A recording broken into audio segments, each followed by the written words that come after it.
লোকটাকে আমার বাড়ির সাক্ষী মূল্যে ঢুকাইয়া দাও।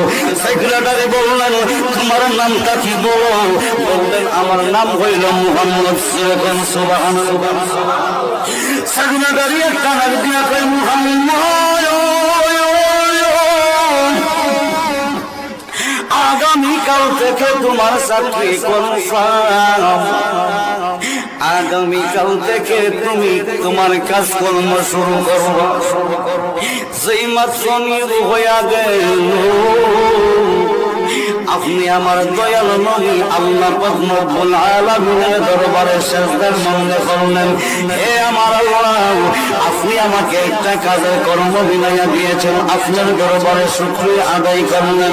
এই জন্য আমরা মুসলমান যারা আছি, আমাদের যদি বড় একটা চাকরি বাকরি হইয়া যায়, মনের আশা যখন পূর্ণ হইয়া যাইব, ওই সময় সিজদার মধ্যে পইরা মালিকের দরবারে শুকরিয়া আদায় করা নবীর সুন্নাত।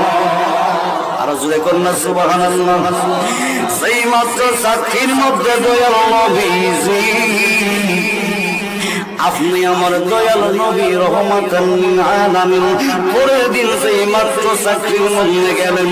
হে আমার জ্ঞানী গুণী ভাই বাবারা, বন্ধুরা, আমার দিকে মনোযোগ। সকালবেলা কোনো সমালোচনা করবেন না, যদি কোনো ভুল ত্রুটি হয় এই মুহূর্তে ধরাইয়া দিবেন। আর যদি আলোচনা না বুঝেন বাজন, আমার কোনো কিছু করার নাই। মনোযোগ যদি থাকে রে বাবা, মনোযোগ থাকলে কিন্তু আলোচনা বোঝা যায়, মনোযোগী যদি না থাকে তাইলে কিন্তু আলোচনা বুঝবেন না। এখন আপনি আমার দয়াল নবীজি রহমাতাল লিল আলামিন যেই মাত্র এই চাকরির মধ্যে চয়ন করলেন, উনি কর্মের মধ্যে যেই মাত্র চয়ন করলেন, আপনি আমার দয়াল নবী যেই মাত্র ছাগলের ঘরের মধ্যে নবীকে ঢুকাইয়া দিলেন।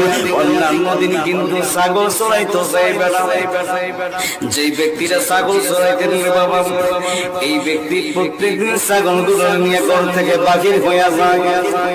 ছাগলের সাথে কোনো কথাবার্তা হয়? ছাগলের সাথে কি কথা বলা যায় বাবা? জোরে কোন ছাগলের সাথে কথা বলা যায়? ছাগলের কোনো জবান নাই, ছাগলের সাথে কথা বলা যায় না। মা খাদিজাতুল কুবরা রাদিয়াল্লাহু তাআলা আনহা ডেকে ডেকে বলেন, সেক্রেটারি ও